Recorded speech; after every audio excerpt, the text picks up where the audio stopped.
कार्तिक के महीने में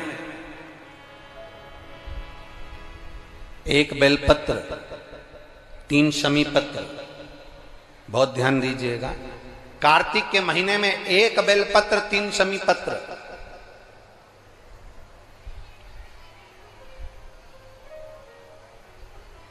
कार्तिक के महीने की दोनों अष्टमी में से किसी भी अष्टमी पर,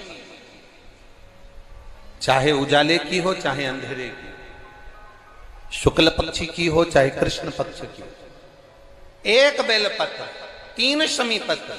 आप कभी दिल से, कभी मौका मिले हृदय से, दामोदर मास में, कार्तिक मास में अशोक सुंदरी वाली जगह का स्पर्श कर कर भगवान शंकर के शिवलिंग पर एक बार समर्पित कर कर देखना, और दूसरे वर्ष इंतजार करना कि तुमने कार्तिक महीने में अष्टमी के दिन बाबा को शमी पत्र और बेलपत्र दिया था, क्या बाबा ने तेरे घर में धन और वैभव दिया कि नहीं दिया? जो स्थिति में गाड़ी चल रही थी वो स्थिति की गाड़ी तेरी पार हुई कि ना हुई? कितने बेलपत्र?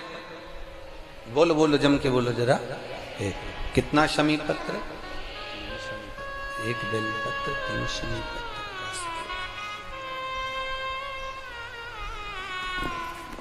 कभी स्मरण में लाइएगा।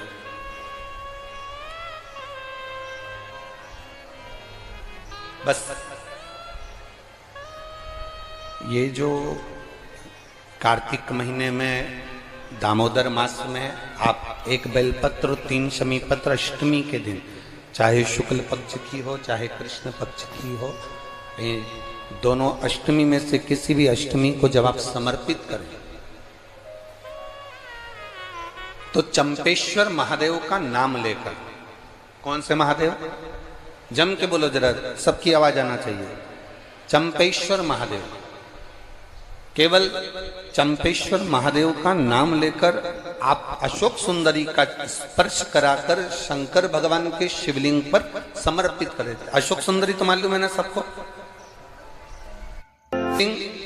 ये जलाधारी, ये बीच में से जो 2 लाइन गई, गणेश, कार्तिकेय, और बीच में एक लाइन जाती है मोटी सी शिवलिंग के सम्मुख में, उसको अशोक सुंदरी का स्थान कहा है।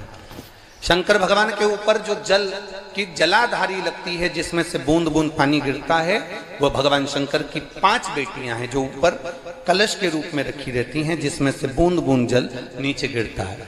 जया, विषहरा, शामली बारी, दौतली, देव, शिव जी की 5 बेटी। शंकर भगवान की 6ठी बेटी अशोक सुंदरी बीच में।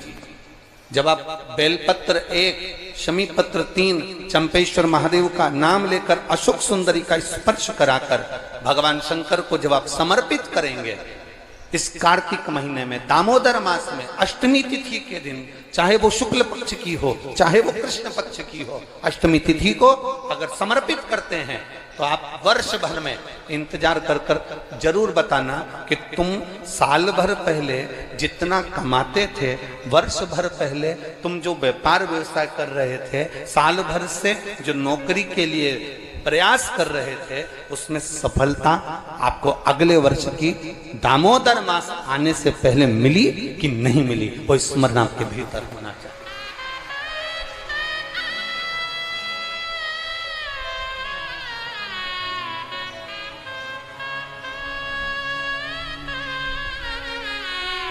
शंभु शरणे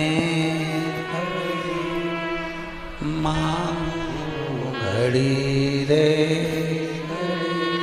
दुख काटो दया करने दर्शन। आप दिल से उससे प्रार्थना करोगे तो वो दिल से दे देगा। महाराज, ईमान और जुबान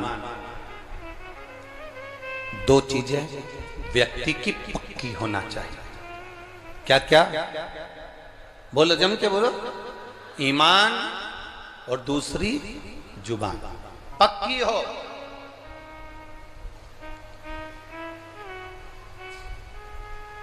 आप दिल से आप बाबा का भजन कर कर देखो, आप दिल से बाबा का स्मरण कर कर देखो। एक पत्र आया है,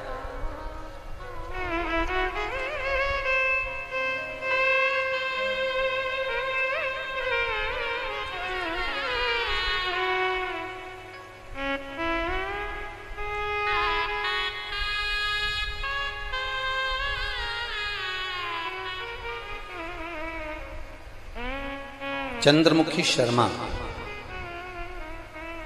पता है राया मथुरा। कहीं बैठी हैं? हाथ हिला सकती हैं अगर कहीं बैठी हो तो हाथ हिलाइए। आप ही हैं? दोनों हाथ हिला दो एक बार। हाँ हिलाइए दोनों हाथ, ठीक है। एक बार वापिस हाथ हिला दो। चंद्रमुखी शर्मा, राया मथुरा से रहने वाली हूं गुरुजी।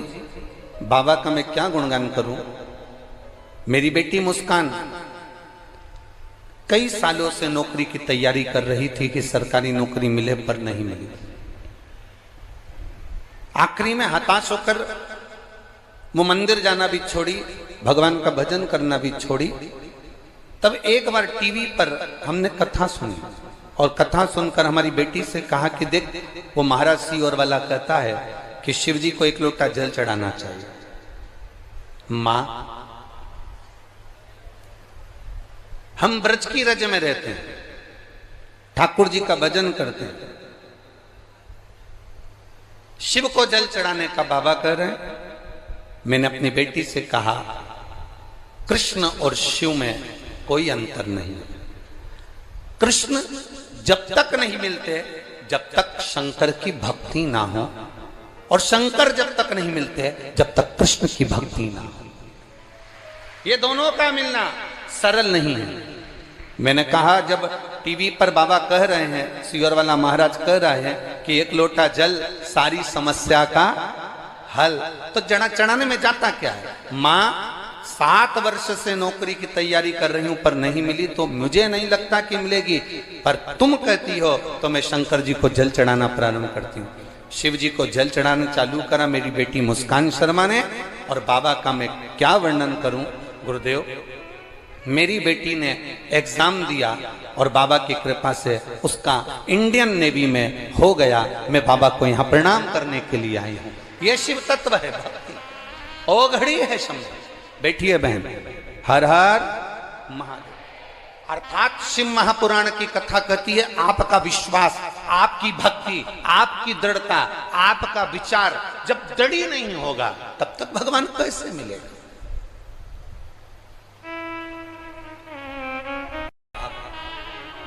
दड़ी बनकर बैठोगे, भगवान शंकर की आराधना दड़ी बनकर करोगे, ईमान और जुबान पक्की रखकर आप शिव की अगर आराधना करोगे, तो अगर कथा मिल सकती है तो क्या मेरा महादेव नहीं मिल सकता?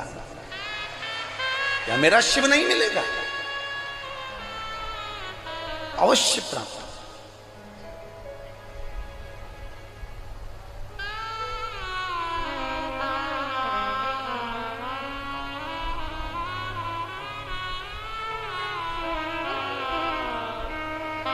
ब्रज की रज में लोग आते हैं तो पेड़ों में कान लगाकर सुनते हैं राधा का नाम मिल रहा है। ब्रज की रज में लोग आते हैं तो वृक्षों पे कान लगाकर सुनते हैं कि बंसी की धुन मिल रही है। हम कहते हैं इतने खो जाओ परमात्मा में।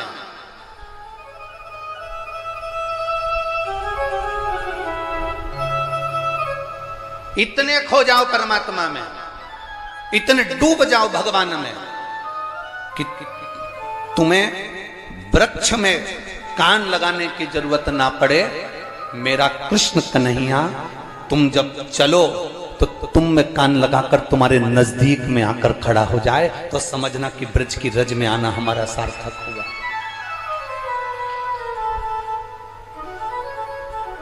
हमारा ब्रज की रज में आना सार्थक हुआ, तब समझिए आप।